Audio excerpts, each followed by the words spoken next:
कारगिल से पीएम मोदी की पाकिस्तान को खुली चेतावनी, आतंकियों के नापाक मंसूबे कभी कामयाब नहीं होने दूंगा। 25वें कारगिल दिवस पर पीएम मोदी ने द्रास पहुंचकर शहीदों को श्रद्धांजलि दी है। देश को संबोधित करते हुए पीएम मोदी ने कहा है कि सत्य के सामने आतंकवाद की हार हुई थी। साथियों, पाकिस्तान ने अतीत में जितने भी गलत प्रयास किए उसे मुंह की खानी पड़ी। अतीत में जितने भी दुष्प्रयास किए उसे मुंह की खानी पड़ी है। लेकिन पाकिस्तान ने अपने इतिहास से कुछ नहीं सीखा है।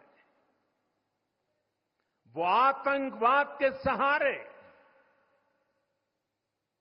प्रॉक्सी वॉर के सहारे अपने आप को प्रासंगिक बनाए रखने का प्रयास कर रहा है। लेकिन आज जब मैं उस जगह से बोल रहा हूं जहां आतंक के आकाओं को मेरी आवाज सीधे सुनाई पड़ रही है, मैं आतंकवाद के इन सरपरस्तों को कहना चाहता हूं कि उनके नापाक मंसूबे कभी कामयाब नहीं होंगे।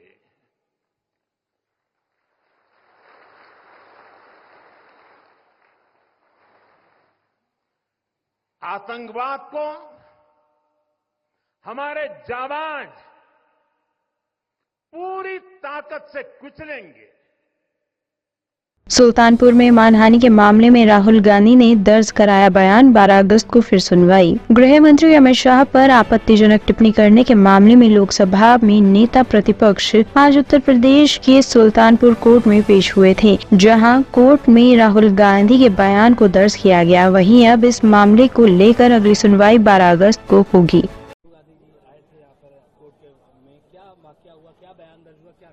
माननीय राहुल जी का मुकदमा एमपी-एमएलए कोर्ट नंबर 15 के यहाँ बयान दर्ज करने अभियुक्त नियत था। माननीय राहुल जी आए, उन्होंने अपना बयान दर्ज कराया।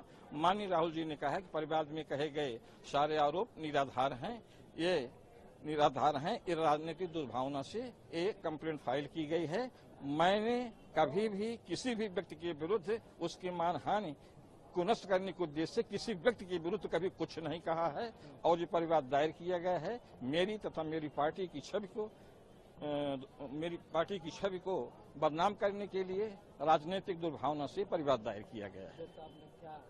नहीं, जज साहब ने, जैसा मैंने अभी आपसे कहा, जज साहब ने ही सवाल किया कि आपने अमित शाह के खिलाफ ये कहा है, तो उन्होंने कहा किस तरीके से मैंने जो आरोप मेरे ऊपर लगाए गए हैं निराधार हैं, इन आरोपों से मैं इनकार करता हूँ। अगली तारीख सुनवाई जो है 12 अगस्त 2024 नियुक्त है। 12 अगस्त 2024 को अभियोगी जो है यानी परिवादी जिन्होंने मुकदमा दायर किया है न्यायालय में उपस्थित होकर के अपना साक्ष्य प्रस्तुत करेंगे और मेरे द्वारा क्रॉस एग्जामिनेशन किया जाएगा। बाद में जो कुछ होगा आप लोगों को सूचित किया जाएगा। Yes of course. कई बार जो आपके पोजीशन की तरफ से बार बुलाए जाने पर भी नहीं आ रहे थे और अब अंततोगत को आना पड़ा, उसको कैसे देखते हैं? नहीं, मैं क्या कहना चाह रहा हूं कि बार बुलाने के यहाँ बुलाने का कोई प्रश्न नहीं था, क्योंकि राहुल गांधी जी जब आए थे उन्होंने अपनी जमानत कराई थी। उसके बाद न्यायालय रिक्त हो गई थी, न्यायालय के पास क्षेत्राधिकार नहीं था। न्यायालय जब क्षेत्राधिकार आया तो हमारी क्या से न्यायालय के क्षेत्राधिकार आने के पश्चात बिना विलंब किए हुए राहुल जी ने आके अपना बयान दर्ज कराया। ऐसा होता है कि कंप्लेनेंट के काउंसिल या डिफेंस के काउंसिल जो जिस तरफ से रहता है कुछ न कुछ ऐसी बातें करता है, तो राहुल जी जो है सदैव उन्होंने न्यायालय का सम्मान किया है और मैंने पिछली बार कहा था कि न्यायालय का सम्मान करते हैं और नियत पर आएंगे, अपना बयान दर्ज कराएंगे। आज संसद की कार्यवाही चल रही थी, राहुल जी संसद की कार्यवाही को छोड़ करके आकर के न्यायालय में उन्होंने अपना बयान दर्ज कराया। ये है राहुल गांधी की विश्वसनीयता और न्यायालय के प्रति समर्पण और प्रेम और विश्वास। धन्यवाद। Thank you. दिल्ली के त्रिलोकपुरी में मामूली विवाद के बाद वकील की चाकू से गोदकर हत्या। पूर्वी दिल्ली के थाना त्रिलोकपुरी में एक वकील की चाकू से गोदकर हत्या कर दी गई है। यह घटना सीसीटीवी कैमरे में कैद हो गई। थाना मयूर विहार इलाके के त्रिलोकपुरी 20 ब्लॉक में बीती रात 24 जुलाई को विकास नाम के युवक की चाकू से गोदकर निर्मम हत्या कर दी गई। मृतक विकास की उम्र 34 वर्ष बताई जा रही है। वह पेशे से वकील था।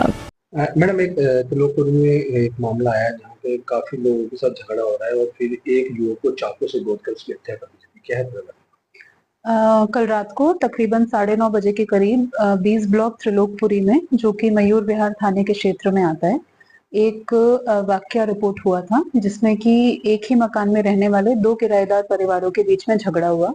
बात बढ़ते बढ़ते हाथापाई तक पहुंची और फिर एक परिवार के लड़कों ने दूसरे परिवार के लड़के के ऊपर किसी धारदार चीज से हमला किया, जिससे कि उसको चेस्ट एरिया में एक स्टैब इंजरी हो गई थी। इनिशियली विक्टिम को एलबीएस लेके जाया गया था, जहां से उसको हायर सेंटर में रेफर कर दिया गया। अनफॉर्चुनेटली रात के दौरान ही उनकी डेथ हो गई। तो इसमें पहले मयूर विहार थाने ने अटेम्प्ट टू मर्डर का केस रजिस्टर कर लिया था, बट बाद में इसको मर्डर केस में तब्दील कर दिया गया और जो भी अक्यूज्ड परिवार के सदस्य थे जो झगड़े में इन्वॉल्व थे, उन सबको अरेस्ट कर दिया गया। ब्यूरो रिपोर्ट, टीम तफ्तीश न्यूज।